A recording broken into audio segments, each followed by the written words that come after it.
I still remember the exact moment my son stopped being my son and became a stranger wearing his face. There was no shouting, no slammed doors, no dramatic goodbye. Just one calm sentence, spoken over a cup of untouched coffee in a quiet diner off Route 9. Mom, you need to understand, my wife comes first now. I nodded. I even forced a smile.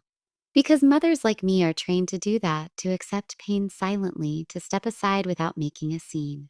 But that sentence didn't just place his wife first. It quietly pushed me out of his life. My name is Margaret Collins, and for 34 years, my entire world revolved around my son, Daniel Collins. Daniel's father died when Daniel was 7. A construction accident. A construction accident. One phone call changed everything. One moment I was a wife planning dinner. The next I was a widow holding a terrified little boy who kept asking why daddy wasn't coming home. From that day on, it was just the two of us in a small rented house in Ohio. No family nearby, no safety net. Just responsibility. I worked 2 jobs, days at a public library, evenings cleaning offices. I learned how to stretch groceries, how to say no to myself, how to hide exhaustion behind a smile. I skipped vacations, new clothes, social lives. Every spare dollar went into savings with Daniel's name in my heart, even if it wasn't on paper. I never remarried. People tried to convince me. Friends said I deserved happiness, companionship, a life of my own. But I already had a purpose. I was raising a good man, or so I believed. I went to every parent-teacher conference. I sat through every school play, every baseball game, even when Daniel barely glanced at the stands. I helped with college applications, stayed up late proofreading essays, prayed quietly when he left for his freshman year. When he graduated, I cried in the parking lot, overwhelmed by pride. That was the last time I felt truly close to him. Daniel met Emily Parker during his first year at work. Well spoken, everything people admired. When he introduced us, she shook my hand politely and smiled the kind of smile that doesn't reach the eyes. I noticed how her gaze lingered on my old coat, my sensible shoes, my modest car. I tried to win her over. I really did. I invited them for dinner, cooked Daniel's favorite meals, asked Emily about her job, complimented her taste, but every interaction felt like a test I was failing without knowing the rules. She corrected me gently, laughed awkwardly at my stories, and always seemed eager to leave. After the wedding, things changed fast. The phone calls slowed, the visits stopped, holidays were suddenly complicated. When I suggested stopping by their apartment, Emily said they needed a space. Daniel backed her every time, even when it hurt. I told myself it was normal. New marriage. New priorities. I swallowed my loneliness and stayed quiet. Then I got sick. It wasn't dramatic, just fatigue, dizziness, a fainting spell at work. The doctor said stress and exhaustion. I called Daniel from the clinic, my voice shaking. Hey, Mom, what's up? He said, distracted? Jananti. I'm at the doctor's. I don't feel very well. There was a pause. Then Emily and I are out right now. Can you call me later? That was it. No concern, no offer to come, no questions. I sat there alone, staring at the white walls, realizing something had broken that couldn't be fixed with time. Tutao. Months later, I asked him to meet me, neutral ground. A diner halfway between our homes, I needed to understand what I had done wrong. That's when he said it. Mom, my wife comes first now. You shouldn't expect so much from me anymore. Expect so much. 30 years of sacrifice reduced to a burden. After that day, the silence became permanent. Weeks passed, then months. I watched his life from a distance, photos on social media, vacations, celebrations I wasn't invited to. I stopped calling, I stopped checking, I stopped hoping. Then one afternoon, a coworker congratulated me. Congratulations on becoming a grandmother. My heart dropped. I stared at her confused. That's how I found out Emily had given birth. No call, no message, no picture. I wasn't even told. That night, sitting alone in my quiet house, I understood the truth. My son had cut me out of his life. And for the first time, I asked myself a question I had never dared to ask before. What happens when a mother finally stops begging to belong? For a long time after that night, I lived like someone who had gone invisible. I still went to work. I still paid bills. I still smiled politely at neighbors. But inside, something fundamental had shifted. I had spent decades defining myself as Daniel's mother, and now that role had been taken from me without discussion, without ceremony, without compassion. At first, I blamed myself. Maybe I had been too present, too involved, too old fashioned. Ta-da! Maybe I had said something wrong, looked at Emily the wrong way, failed some unspoken test of modern motherhood. I replayed conversations in my head like scenes from a bad movie, searching for the moment everything went wrong. But the silence didn't end. Not on my birthday. Not on Thanksgiving. Not even on Christmas. I sent a card that year, just a simple one. A thinking of you. I love you. No guilt. No demands. No complaints. I never heard back. That was when the grief changed shape. It hardened. I stopped trying to understand Emily. I stopped hoping Daniel would suddenly wake up and remember who had raised him. Instead, I began to look at my own life, something I hadn't done in years. The house I lived in wasn't big, but it was mine, paid off years ago. The savings account I had quietly built over decades was healthy. I had a retirement fund, a life insurance policy, a will I had written years earlier naming Daniel as the sole beneficiary because that was what mothers did. Automatically, without question. One evening, while organizing old paperwork, I came across that will. Daniel's name stared back at me from the page. I felt a strange calm settle over me. For the first time, I allowed myself to ask a different question. Not a why doesn't my son love me anymore, but a what do I owe someone who has chosen to walk away? The answer wasn't anger. It was clarity. It was clarity. I didn't rush into anything. I'm not that kind of person. Instead, I began to rebuild my life quietly, intentionally. I joined a book club at the library. I started walking every morning. I reconnected with a former coworker, Linda, who had been widowed around the same time I was. We talked over coffee, shared stories, laughed about things that once felt unbearable. Slowly, my world expanded again, and then one afternoon, my phone rang. It was Daniel. I stared at the screen for a long moment before answering. Mom, he said, like nothing had happened.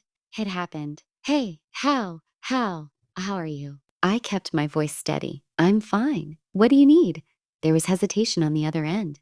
Emily and I were having some issues. Of course. She thinks you never liked her, he continued. And she's upset that you didn't reach out after the baby was born. I almost laughed. He wasn't told, I said quietly. Well, Emily thought it would be better this way. Less stress. Less stress. For whom? I see, I replied.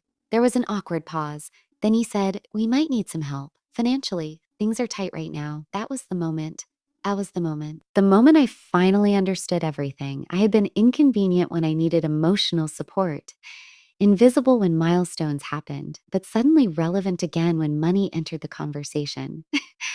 I can't help with that, I said calmly. Daniel sounded genuinely surprised. I'm retired, I explained. I have to be careful. Another pause. Then frustration. You're my mother. The yes said, I am, and for once I didn't apologize. The call ended shortly after. No goodbye. No warmth. But something inside me felt lighter. Weeks later, I met with an attorney, a kind man named Robert Hayes, who listened carefully as I explained my situation without drama, without bitterness. People think estate planning is about death, he said gently, but it's really about boundaries. That sentence stayed with me. I updated my will, you'll say. Not out of revenge, not out of anger, out of truth. I redirected my assets to causes I cared about. Scholarships for children of single parents, donations to the library where I had worked for decades, a small trust for my granddaughter. Because whatever had happened between Daniel and me, that child deserved a future untouched by adult resentment. Daniel received nothing. I walked out of that office feeling strangely peaceful. Months passed. Then one evening, there was a knock on my door. It was Daniel. He looked tired, older, less confident than the man I remembered. He didn't come in right away, just stood there, hands in his pockets. When Emily left, he said. I said nothing. She took the baby, moved back with her parents. I waited. He swallowed. I didn't think it would end like this. Neither did I. He looked at me then, not as a mother to lean on, not as a resource to use, but as a woman who had survived loss after loss and was still standing. I don't know what to do, he admitted. I stepped aside and let him in, not because he deserved it. Daniel sat at my kitchen table like a guest who didn't know the rules of the house anymore. He looked around as if the place might have changed while he was gone, but it hadn't. Same curtains, Same wooden table with a scratch on one leg. Same quiet that once felt lonely but now felt earned. I poured him a cup of coffee the way I always had, black with a little sugar. Habit dies slowly. He watched me closely, as if expecting me to say something sharp, something accusatory. I didn't. I simply set the mug in front of him and sat down across the table. Sisitable. For a few moments, neither of us spoke. The silence wasn't heavy like before. It was cautious, measured. She says I never stood up for her, Daniel finally said, staring into the coffee. I thought I was always torn between her and you. I studied his face, the lines of stress, the confusion, the disappointment he hadn't yet figured out how to place. Did you stand up for me? I asked. He opened his mouth, then closed it. His shoulders slumped slightly, as if the answer had been sitting there all along, waiting to be acknowledged. I thought choosing my wife meant pushing you away, he said quietly. Everyone says that's what you're supposed to do. I shook my head slowly. Choosing your wife never required abandoning your mother. That was a decision you made on your own. He flinched, not because my words were cruel, but because they were precise. I didn't know how to balance it, he said. Emily always felt threatened by you. She thought you'd interfere, control things. I smiled sadly. I spent my whole life letting go so you could grow. Control was never my goal. He rubbed his hands together, nervous. She said if I didn't set boundaries, our marriage wouldn't survive. And so you wheezed me, I said calmly. Yes, he whispered. I did. That was the moment the last thread of illusion broke between us. There was no villain speech. No dramatic denial, just a grown man admitting the truth too late. I lost everything, he said after a while. My wife, my home, half my savings. I barely get to see my daughter. I felt the familiar tug in my chest, the instinct to fix, to rescue, to sacrifice. But I didn't move. I didn't offer solutions. I let him sit with the weight of his choices. I'm sorry, he added quickly. I know that doesn't fix anything. No, I said gently, it doesn't, but it matters that you understand why things are the way they are. He looked up at me, eyes searching. Can we start over? That question stayed in the air longer than he probably expected. Starting over doesn't mean going back, I said. It means moving forward differently. He nodded, unsure. Over the next few weeks, Daniel came by occasionally. Not often, not casually. Each visit felt intentional, almost cautious. He didn't ask for money again. He didn't complain about Emily. Instead, he talked about work, about the small apartment he had moved into, about missing his daughter.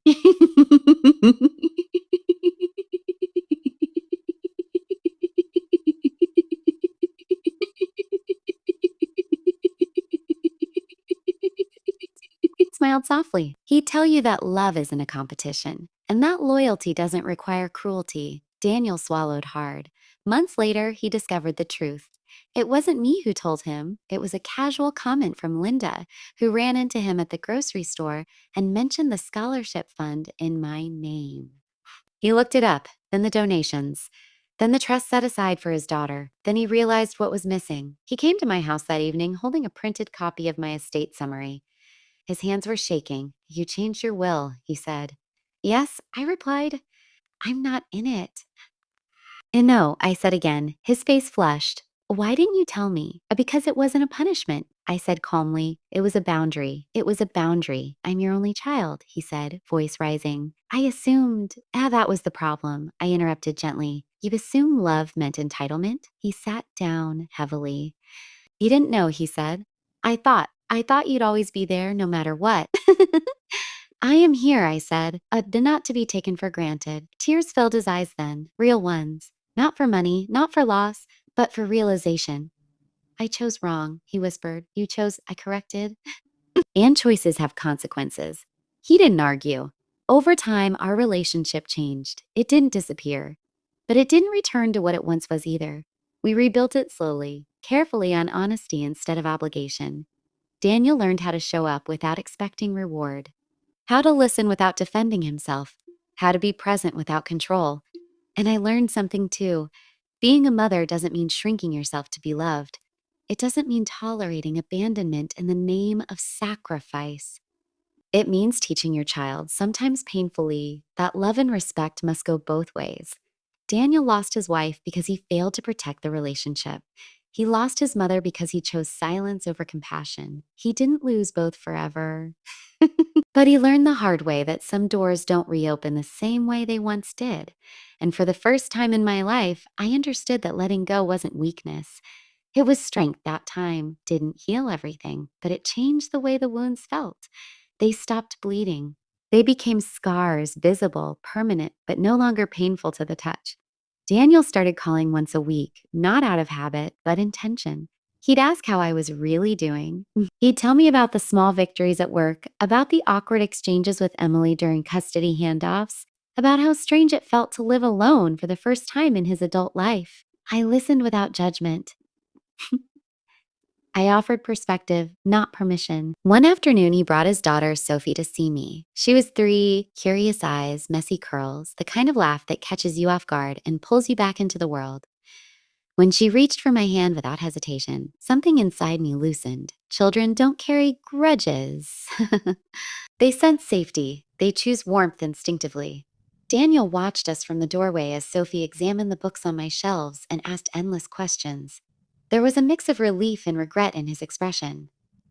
"You didn't have to let me bring her," he said quietly. "I wanted to," I replied. "Ishi's not responsible for adult mistakes." That sentence stayed with him. Mhm. As the months passed, Daniel changed. Not dramatically, not overnight, but steadily. He stopped blaming Emily for everything. He stopped framing himself as the victim. He began acknowledging the role he had played, not just in losing his marriage, but in nearly losing his sense of self. One evening, as we washed dishes together, he said, "I didn't realize how much of my identity was tied to being chosen." "Ism by whom, Emily?" "My friends. Even you," he admitted. "I thought if I made everyone happy, I'd never be alone." "And did it work?" I asked. He shook his head. "It just made me dishonest." That was the first time I felt proud of him again, not for his success, not for his resilience, but for his honesty. Emily, on the other hand, was unraveling in quieter ways. The way she framed every interaction as a battle to win. When Daniel stopped playing along, the tension grew. Eventually, Emily filed for full custody. Daniel came to me after receiving the papers. He didn't ask for money. He didn't ask me to fix it. He just sat at the table and said, "I'm scared." Accountability never entered the conversation. During one custody exchange, she pulled me aside. "You think you won," she said, her voice tight. I looked at her calmly. "This was never a competition." She scoffed. "You took my husband." So soft. "No," I said quietly. "You pushed him into choosing sides instead of choosing growth." Her eyes flickered, not with understanding, but with exhaustion. Some people aren't ready to face themselves, and that too is a choice. Years later, when Sophie was 8, she came home from school upset. Daniel called me that night. "She said something today," he told me. "She said she's scared she'll have to choose between people she loves." I closed my eyes. "What did you tell her?" "I told her she doesn't," he said. "That love isn't a tug of war. That adults are responsible for their own emotions." I smiled to myself. He was finally saying the things he once needed to hear. On my 70th birthday, Daniel gave a small toast. Family and friends gathered in my living room, laughing, talking, living real, imperfect lives. "I used to think strength meant standing your ground," Daniel said, lifting his glass. "But I learned it also means admitting when you were wrong and doing the work to repair what you broke." He looked at me then, not with guilt, not with fear, with gratitude. "I lost a lot before I understood that," he continued. "But I didn't lose my mother, and that saved me." I didn't cry. I didn't need to. Some moments don't require tears. They settle into your bones instead. Later that night, after everyone left, I sat alone with a cup of tea and thought about how close I had come to a very different ending. One where resentment hardened into silence. One where pride masqueraded as independence. One where love was mistaken for obligation. He had chosen his wife over his mother, and for a while he lost both. But the real loss wasn't the women, it was himself. And the real victory wasn't reconciliation, it was growth. Not every story ends this way. A bit. Some bridges stay burned. Some choices are final. But this one proved something important. Love can survive mistakes, but only when people are brave enough to change. Daniel didn't change all at once. People rarely do. Change came to him in pieces, some painful, some humbling, all unavoidable. After the divorce papers were finalized, the quiet hit him hardest. Not the dramatic silence after a fight, but the kind that settles in when no one is waiting for you to explain yourself. Emily took most of the furniture. The apartment felt hollow, like an echo of a life that had been lived too loudly and too fast. He started therapy at the insistence of his supervisor after missing deadlines and snapping during meetings. At first, he sat stiffly on the couch, arms crossed, answering questions like he was on trial. "Oh, why are you here?" the therapist asked. "Because my life fell apart," Daniel said flatly. "And why do you think that happened?" He opened his mouth, ready to blame Emily, or stress, or timing. But the words didn't come. Instead, an image flashed through his mind. Me standing in my kitchen, quietly asking him not to speak to me that way. Him choosing to walk out instead of listening. "I didn't know how to balance loyalty," he finally said. I thought choosing one person meant betraying another. The therapist nodded. "And what do you think now?" That choosing sides cost me everything. That realization didn't fix things, but it cracked something open. Daniel began calling me once a week, not to ask for help, not to vent, just to talk. Sometimes about Sophie, sometimes about work, sometimes about nothing at all. At first, the calls were awkward, full of pauses and careful words. Then slowly they became easier. One afternoon, he showed up at my house unannounced. He looked thinner, older somehow. "I'm sorry," he said before I could even invite him in. I didn't rush to comfort him. I didn't say it was okay. I had learned the danger of forgiveness offered too quickly. "I know," I said instead, "but apologies don't erase patterns. They interrupt them. What comes next matters more." He nodded. "I know, I'm working on it." And he was. Not perfectly, not without setbacks, but genuinely. There's a difference. He stayed the entire day, reading quietly while I slept, stepping out only to call Sophie and reassure her. Watching him move through the room, calm, attentive, present, I saw a man I hadn't raised, but one who had grown anyway. Sophie grew into a bright, compassionate young woman, carrying both the warmth and the caution she had learned from watching her father and me. One summer evening, she sat on the porch beside me, looking out at the sunset. "Grandma," she said softly, "I'm glad you're my family. Family. It's family." Life had a way of filling the spaces we leave when we step out of unhealthy patterns. And for me, those empty spaces were suddenly alive with possibility.